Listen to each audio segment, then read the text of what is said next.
Bienvenue sur Pâtisses Addict. Alors aujourd'hui, nous allons réaliser une tarte aux fraises. Pas avec n'importe quelle fraise, nous allons travailler des maras des bois. C'est une variété de fraises que j'apprécie beaucoup. Elle a une bonne odeur, un petit peu sauvage, elle est délicate et en plus elle a une forme relativement régulière pour réaliser des tartes aux fraises. Alors le support que nous allons utiliser en fond de pâte, nous allons utiliser un fond de sablé breton. Alors c'est un sablé que j'apprécie beaucoup. Parce que dans ce sablé-là, on a une texture extrêmement croustillante, on a des saveurs très suaves dessus et un goût de beurre, voilà, qui est vraiment exceptionnel dessus. La petite crème qui nous servira de garniture, eh bien, on partira sur une base de crème mousseline. Il nous en faudra environ 300 à 350 grammes. Alors pour la crème mousseline, comme pour le sablé breton, je vous renvoie sur sur les petites recettes, sur les autres petits tutos qui sont déjà réalisés. Alors cette crème mousseline, on la parfumera à la pâte de pistache.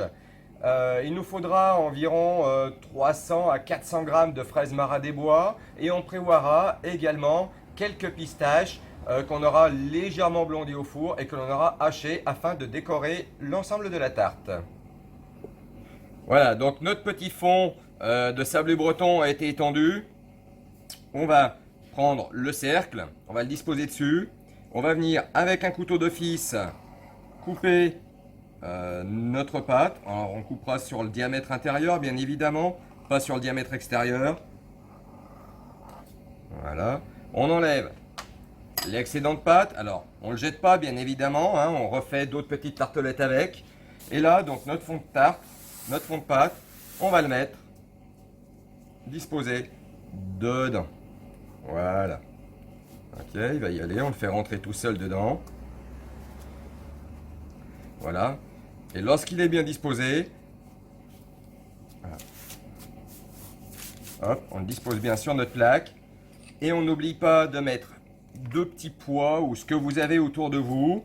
Parce qu'on travaille nous dans un four ventilé. Et ce qui se passe, sinon la feuille, elle a tendance à s'envoler un peu. Et parfois, elle vient se poser sur le produit qu'on est en train de cuire. Voilà, notre four est à 160 degrés. On met dedans notre fond de tarte. On s'assure que les petites cales soient en place. Et là, on est parti pour environ 20 minutes de cuisson. Voilà, notre fond de tarte est cuit. On va le mettre à refroidir. Donc notre fond de sablé est froid maintenant. Regardez, la cuisson est très jolie dessous. Donc lorsqu'on a un petit fond de sablé comme ça, on va venir l'ébarber très légèrement dessus pour enlever ce qui est un peu disgracieux. Et après, donc pour la recette du sablé breton, je vous renvoie donc sur le petit tutoriel adapté.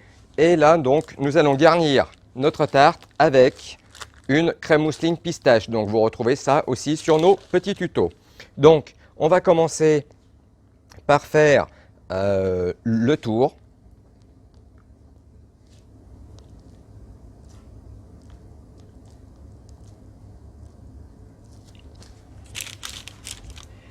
Et lorsqu'on a fait le tour, on va venir mettre de la crème mousseline pistache jusqu'au milieu. Et maintenant, nous allons disposer nos fraises. Alors, les fraises, c'est des fraises des Monts du Lyonnais, donc c'est juste à côté de chez nous. Je les ai lavées sous un petit filet d'eau. On les met à ressuyer donc sur un petit linge ou sur de l'essuie-tout, bien évidemment. Et je les trie un petit peu. Les grosses me serviront à faire le tour et les plus petites me serviront à faire donc le milieu.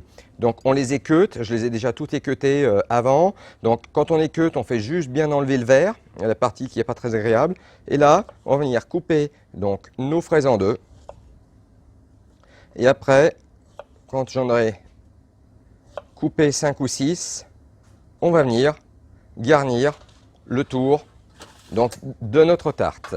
Donc les fraises, on va les mettre visibles, celles du tour.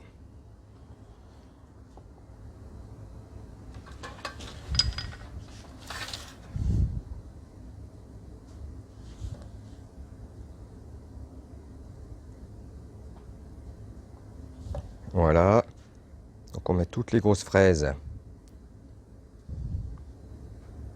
sur le tour. On fait bien attention qu'il n'y ait pas de petits bouts de verre dessus. Voilà. Voilà, et une fois que l'on a mis les fraises du tour, on va mettre nos petites fraises. Comme ça, on va les disposer tout autour. Alors, les fraises sont des produits fragiles. Moi, je ne suis pas forcément partisan de toutes les couper, parce qu'elles s'abîment beaucoup plus vite lorsqu'elles sont coupées. Donc voilà, on répartit tout ça correctement dessus. Et après, donc on met les petites, voilà, pour faire le milieu.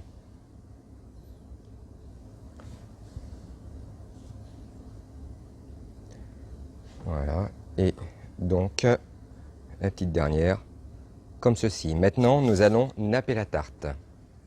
Donc la tarte, on prend un nappage neutre, bien clair. Je vous renvoie sur le petit tutoriel nappage que l'on a vu précédemment. Et là, on va venir napper que les fruits. Donc je vais commencer par les fruits du tour. Voilà, je les protège bien. Je fais bien attention qu'il y ait du nappage de partout pour protéger donc ce qui a été coupé de l'oxydation, que ça ne devienne pas noir, que ça ne flétrisse pas. Et lorsque j'aurai fait tout le tour, je vais attaquer le centre. Donc voilà, ça va se trouver tout nappé, la petite tarte. Je regarde bien qu'il n'y ait pas de petits trous dessus. Et lorsque ma tarte est bien nappée, j'ai encore un petit défaut ici de nappage. Alors les fraises sont vraiment des fruits qu'il appartient de bien protéger, sinon ils s'altèrent extrêmement vite en boutique. Alors c'est une tarte qui est assez facile à monter, qui se monte très rapidement. Il est mieux d'en monter 2 fois dans la journée, donc une première fois le matin, une grosse quantité, de faire un réassortiment, éventuellement s'il y en a besoin en boutique. Parce que si on fait trop de tartes aux fraises, pistaches d'avance, ce qui se passe c'est que les fraises elles s'abîment et si on ne les a pas toutes vendues le soir, eh bien c'est un produit qui est complètement perdu. Donc là maintenant, je vais disposer mes petites pistaches sur le bord, des petites pistaches qu'on aura légèrement blondies au four et qu'on aura donc éclaté un petit peu avec un couteau de tour. Et lorsque tout ça c'est fait, on va venir, et lorsque tout ça sera fait, on va déposer ça sur un carton propre, prêt à partir en boutique. Voilà, et j'en mets 2-3 petits morceaux sur le dessus, comme cela.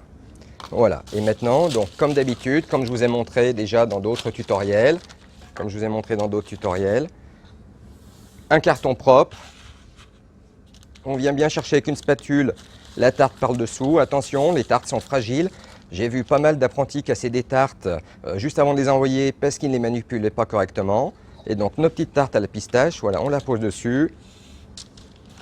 Et on travaille toujours dans le propre. Et bien voilà, à bientôt sur Pâtisses Addict.